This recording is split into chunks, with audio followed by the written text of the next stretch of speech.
So RCB toss గెలిచి bowling తీసుకుంది. Toss గెలవడం అనేది ఈ మ్యాచ్కి చాలా ఇంపార్టెంట్ థింగ్. ఎందుకంటే నెక్స్ట్ వచ్చి డ్యూకే కానీ లేకపోతే గ్రౌండ్ బౌండరీ లైన్ కూడా చాలా చిన్నది కాబట్టి అది ఆర్సీబీకి చాలా పెద్ద ప్లస్ అని చెప్పొచ్చు. సో ఎస్ఆర్హెచ్ ప్లేయింగ్ 11 ఏమి ఉండబోతుంది ఈరోజు? ఎస్ఆర్హెచ్ ప్లేయింగ్ 11 వచ్చేసరికి Abhishek Sharma, Travis Head, Ishan Kishan, Henry Klaasen, Varma, Nitish Kumar Reddy, Salil Arora, Harshad డొయట్ అండ్ హర్షల్ పటేల్, జయదేవ్ ఉనాద్కట్ అండ్ ఎనిల్ Malinga. So excellent top order batting ఉంది. మంచి ఎక్స్ప్లోజివ్ ప్యాక్డ్ అనమాట. ఫస్ట్ బ్యాటింగ్ వచ్చింది కాబట్టి మంచి స్కోర్ పెడతారని అనుకుంటున్నాం. అండ్ కమింగ్ టు మన ఆర్సీబీది ఎలా ఉండబోతుంది ప్లేయింగ్ 11? ఈ రోజులో మనం ప్లేయింగ్ 11 చూసుకున్నట్టయితే ముఖ్యంగా కోహ్లీ, ఫిల్సాల్, రజత్ పతితర్ యాజ్ కెప్టెన్గా ఉండబోతున్నాడు. And also Hitesh Sharma wicket keeper, and Tim David, Romario Shepherd, Krunal Pandya, ఇంకా ముఖ్యంగా బౌలర్స్ విషయానికి వస్తే భువనేశ్వర్ కుమార్, అభినందన్ సింగ్, జాకబ్ డఫీతో పాటు Shreyas Iyer as a impact ప్లేయర్గా ఉండబోతున్నాడు. ఓకే, ఇది కూడా మంచి టీమే. బట్ రెండు టీమ్స్లో ఒక చిన్న నెగిటివ్ ఉంది. ఒక చాలా పెద్ద బలం వాళ్ళకి తగ్గిపోయింది. అదేంటి మీరు చెప్పండి మీ టీంలో? ఎస్ఆర్హెచ్ వచ్చేసరికి ఆల్రౌండర్ అయిన ప్యాట్ కమిన్స్కి ఇంజూరీ అవడం వల్ల 2-3 మ్యాచెస్కి దూరం అయ్యాడు. కావున పర్లా అప్పటికి బ్యాటింగ్ ప్రాపర్గా ఉంది ఎస్ఆర్హెచ్కి. ఆల్రెడీ హైయెస్ట్ స్కోర్ మేము సెట్ చేసి పెట్టాం కాబట్టి ఈసారి దానికి మించి 300 లోడింగ్ అని చెప్పవచ్చు. Okay okay, nice, good. And మీ వైపు ఎవరు? పోయిన్స్ చూసుకుంటే పోయిన సీజన్లో చాలా బాగా వికెట్లు తీశాడు. మరి ఇప్పుడు అతను లేని లోటు చాలా కనిపిస్తుందని అనుకుంటున్నా. అతని ప్లేస్లో మరి డఫీ వస్తున్నాడు. మరి చూద్దాం ఏం జరుగుతుంది. డఫీ కూడా మంచి ప్లేయర్, అతను కూడా మంచి వాల్యూ ఎడిషన్ అనే చెప్పుకోవచ్చు. బట్ రెండు టీమ్స్ చూస్తే ఎలా ఉందంటే పేపర్ మీద బ్యాటింగ్ రెండు స్ట్రాంగ్గా ఉన్నాయి. బౌలింగ్ ఏంటంటే సమ్వాడ్ కొంచెం ఆర్సీబీనే కొంచెం స్ట్రాంగ్గా ఉంది. సో ఇప్పుడు మీరు ఫస్ట్ బ్యాటింగ్ చేస్తున్నారు కాబట్టి ఎంత స్కోర్ పెడితే మీరు వాళ్ళని కంటైన్ చేయొచ్చు అని అనుకుంటున్నారు? మోర్ దాన్ 230 అంటే 230 ప్లస్ అయితే కొడదాం అనుకుంటున్నారు. దాన్ని బట్టి 230 ప్లస్ కొడితే కనుక మంచి స్కోర్ అయ్యే ఛాన్సెస్ ఉన్నాయి. విన్నింగ్ ఛాన్సెస్ కొంచెం ఎక్కువ ఉంటాయి దాన్ని బట్టి.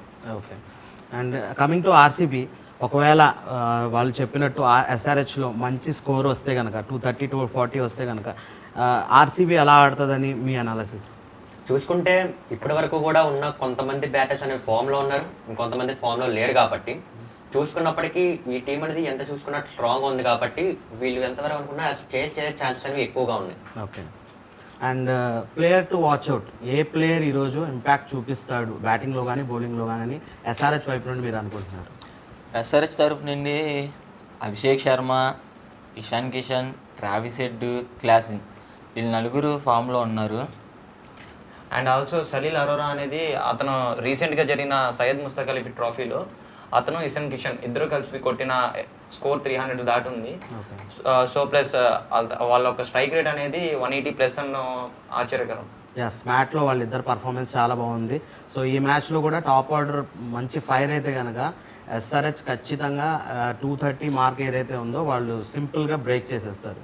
అండ్ ఒకవేళ టాప్ స్కోర్ వచ్చినప్పుడు చేజింగ్లో ఏ ప్లేయర్ ఇంపాక్ట్ఫుల్గా యూజ్ అవుతాడు ఈరోజు ఆర్సీబీలో?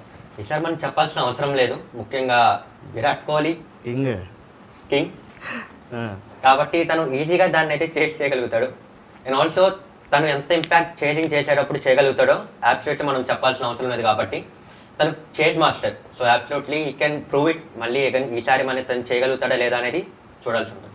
యాక్చువల్లీ టీమ్స్కి అతీతంగా అందరూ కింగ్గా భావించేది విరాట్ కోహ్లీనే. సో విరాట్ కోహ్లీ ఆడిన రోజు ఆ వేరే టీం ఏదున్నా సరే ఏదున్నా సరే వాళ్ళకి ఖచ్చితంగా వాళ్ళకి చాలా బలం ఉంటుంది విరాట్ కోహ్లీది. సో ఇది 100% ట్రూ. అండ్ ఇంకా మనం చూసుకుంటే మెయిన్ ఎస్ఆర్హెచ్ ఎప్పుడు బ్యాటింగ్ మీదే ఎక్కువ ఇంపాక్ట్ ఉంటుంది. బౌలింగ్ వైపు నుండి ఎవరు ఈరోజు ఇంపాక్ట్ చూపిస్తారు అనుకుంటున్నారు మీరు? A bowler? బౌలింగ్ వైపు నుంచి వస్తే ఈ సీజన్ హర్షల్ పటేల్ కొంచెం ఇంపాక్ట్ చూపించగలడు అనుకుంటున్నాం. Experienced player. Yes, experience. And బ్యాటింగ్లో కూడా చూసుకుంటే క్లాసన్ మరి మన కూకట్పల్లి క్లాసన్ అసలు మామూలుగా ఆడ్డాను అనుకుంటున్నాము. కాటేరమ్మ కొడుకు అసలుకి. కాటేరమ్మ కొడుకు, నైస్ నైస్. ఇంకా మీ వైపు నుండి బౌలింగ్లో ఆర్సీబీలో ఎవరు ఇంపాక్ట్ఫుల్గా ఉంటారు? ఎందుకంటే హేజల్వుడ్ లేని లోటు భర్తీ చేయడం అనేది చాలా కష్టమైన సిచ్యువేషన్. సో ఎవరు ఉంటారు? డఫీ. ఓకే, బికాస్ డఫీకి ఉన్న అబిలిటీ ఏంటంటే ఈ కెన్ న్యూ బాల్తో వేసినప్పుడు ఏంటంటే తను ఈజీగా స్వింగ్ చేయగలుగుతాడు కాబట్టి ఓకే తను ముఖ్యంగా ఈ భువనేశ్వర్ కుమార్తో కనుక వీళ్ళిద్దరు కనుక పార్ట్నర్షిప్ చేస్తే సో ఆ బౌలింగ్ అనేది వీళ్ళిద్దరు కూడా కన్సర్న్ చేస్తే కనుక it will help to the RCB bowl. Yeah and ఎప్పుడు సీజన్ స్టార్ట్ అయినా సరే ఖచ్చితంగా ఎస్ఆర్హెచ్ వాళ్ళు చెప్పే మంత్రం ఒకటే, ఈసారి 300+ అని చెప్పి 300 లోడింగ్. 300 లోడింగ్. సో ఈ రోజు మ్యాచ్లో ఈ చిన్న గ్రౌండ్లో చిన్న స్వామిలో బ్యాటింగ్ కండిషన్స్లో పాసిబిలిటీ ఉందంటారా మీరు? ఆల్రెడీ హై స్కోర్ అనేది ఈ పిచ్ మీద కొట్టడం జరిగింది. Yeah. సో ప్రాబుల్ ఛాన్సెస్ ఎక్కువే ఉన్నాయి, 80% అనుకోవచ్చు. ఓకే హైయెస్ట్ స్కోర్ మాత్రం ఖచ్చితంగా కొట్టింది, ఎందుకంటే ఆల్రెడీ కొట్టిన హైయెస్ట్ స్కోర్ కూడా ఆర్సీబీ మీదే కాబట్టి ఈరోజు 300 లోడింగ్ అని చెప్పొచ్చు ఖచ్చితంగా. And top 5 highest scores in ఐపీఎల్లో 4 ఎస్ఆర్హెచ్ చేసింది. సో హోప్ఫుల్లీ ఈరోజు ఇక్కడున్న బ్యాటింగ్ కండిషన్స్కి, ఆ ఫ్లాట్ ట్రాక్కి, చిన్న బౌండరీస్కి మనమైతే ఖచ్చితంగా ఒక బ్యాటింగ్ బొనాన్జా అనేది ఎక్స్పెక్ట్ చేయొచ్చు. ఇక్కడ నుండి ఖచ్చితంగా హై స్కోరింగ్ మ్యాచ్ అయితే ఉంటుంది. నా గెస్ అయితే రెండు టీంలు కలిపి 450+ అయితే కొడతాయి అనుకుంటున్నాను నేనైతే. ఈరోజు మ్యాచ్ మటుకి వర్మ వర్త్ అనిపిస్తుంది నా అభిప్రాయం. మీరే ఉంటుంది?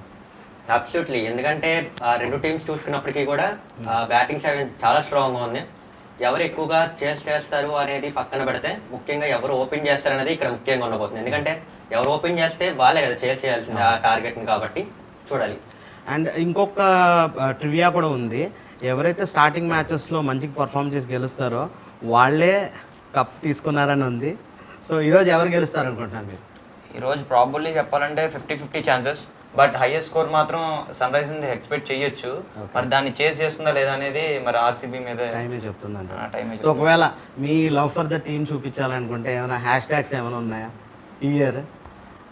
హ్యాష్ ట్యాగ్స్ అని ఉంటే మేబీ ఇంపాక్ట్ ప్లేయర్ కింద సలీల్ అరోరా వస్తే అతనైనా క్రియేట్ చేసి ఉండాలి, లేకపోతే మన నితీష్ కుమార్ రెడ్డి తెలుగు అబ్బాయి, తను కూడా రన్స్ అంతగా లేవు, ఈ సీజన్ బాగా ఆడితే కనుక మంచిగా ఉంటుంది.